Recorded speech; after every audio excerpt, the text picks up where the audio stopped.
Alors, aujourd'hui, la mythique, la fameuse Cox de 67. Qu'est-ce qui est spécifique, qu'est-ce qui ne l'est pas, qu'est-ce qui est d'origine, qu'est-ce qui ne l'est pas. Ici, on a quand même une très belle auto.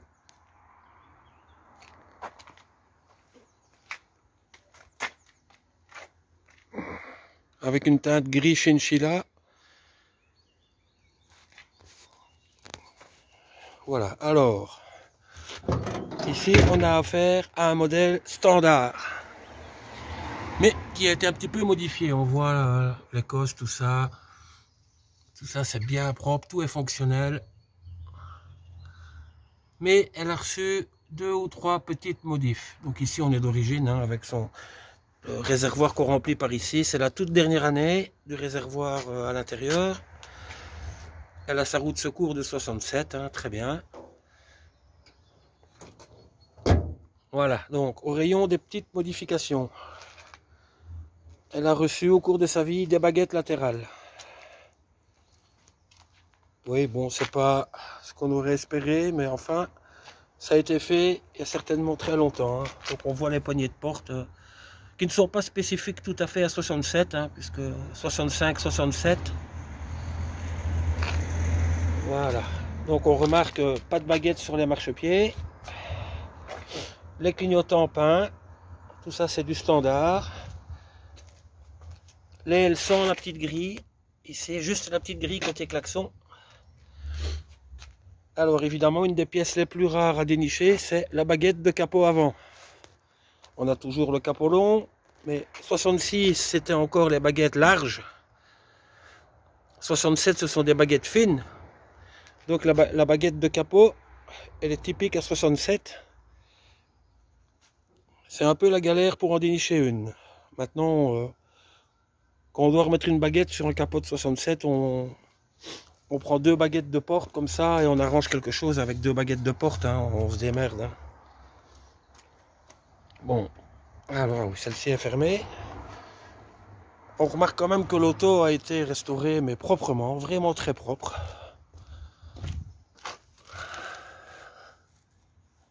Voilà dans les contre-ailes où on en est.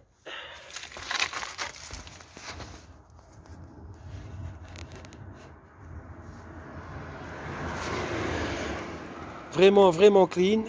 Bon, elle a reçu, elle n'a plus son petit 1200. Voilà, là, petit 1300, double admission.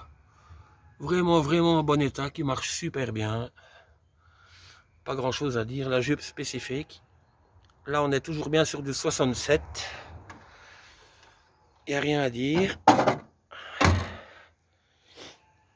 Bon, autre chose qui est typique au modèle standard, c'est le petit ciel de toit. L'auto, elle est peinte. Le ciel de toit ne redescend pas sur les montants. Voilà. Donc, une chose qui est dommage, c'est la colonne de direction. Voilà. On a reçu un joli petit volant en bois. Le volant est très beau. Mais ce n'est pas sa colonne. Puisque logiquement, le contacteur devrait se trouver ici. D'ailleurs, le trou de fixation en dessous du tableau de bord est toujours présent. Et on devrait avoir le sublissime volant standard couleur ivoire à 3 branches. Mais enfin, bon, le volant ne choque pas. C'est très bien comme ça. Son petit autoradio avec les boutons marqués VW. Petite chose spécifique, c'est les poignées de porte, hein, qui se fixent toujours à l'ancienne.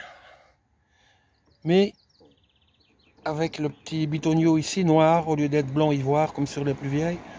À partir de 68, c'est les poignées comme les plus récentes avec une vis cruciforme ici pour les fixer.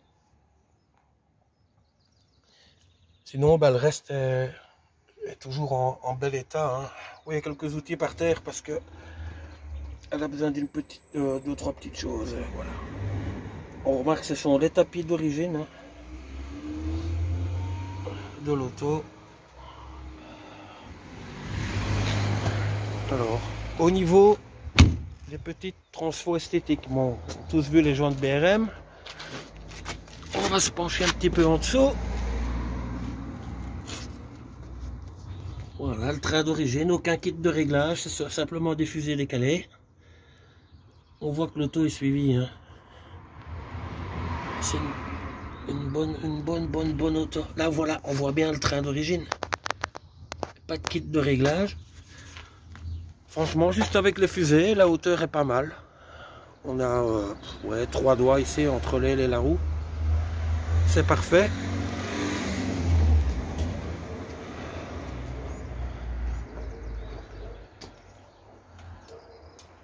Voilà donc une standard qui n'est plus tout à fait standard, mais qui est encore vraiment très belle, qui fonctionne super bien.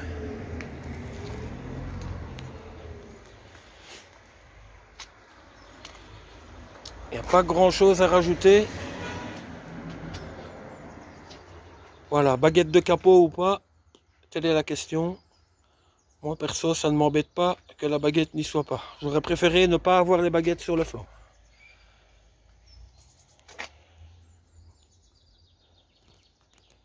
Bon, voilà, fin du fin, idéal. Ce qui aurait été vraiment magnifique, ça aurait été d'avoir une standard toit ouvrant. Parce qu'il faut savoir qu'en 67, les standards, toit ouvrant, recevaient un découvrable. Bon, ils épuisaient sûrement les vieux stocks chez VW à cette époque. Mais voilà, celle-ci n'a pas de toit ouvrant, donc elle n'est pas découvrable. Si vous mettez la main sur une 67 avec un découvrable, il est peut-être d'origine. Hein. Regardez bien, là, c'est le modèle rare de chez Rare. Avec un découvrable, c'est pas tous les jours qu'on va en trouver une. Voilà, ben on a fait le tour, hein, je ne vais pas en rajouter. Ciao.